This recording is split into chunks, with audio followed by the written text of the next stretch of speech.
секрет вашей жизнерадостности?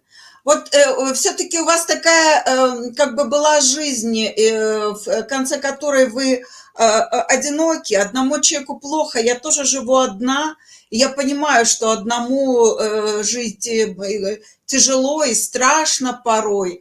А что вам дает настроение? Где вы черпаете силы? Откуда? Что для вас важно? Это интересный вопрос. По-французски есть такая поговорка: «La solitude est le prix à payer pour la liberté».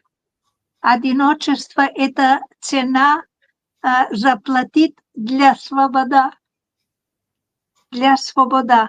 Моя дорогая, я знаю, что нет жизни после смерти.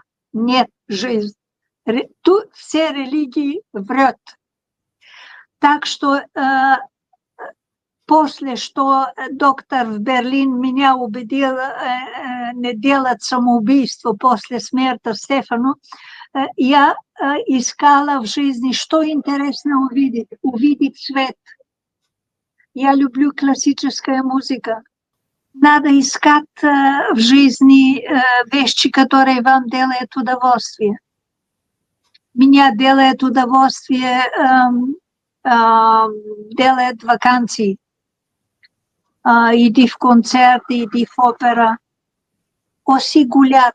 Я иду в Монте-Карло и вернусь. Это 1-2 часа для здоровья.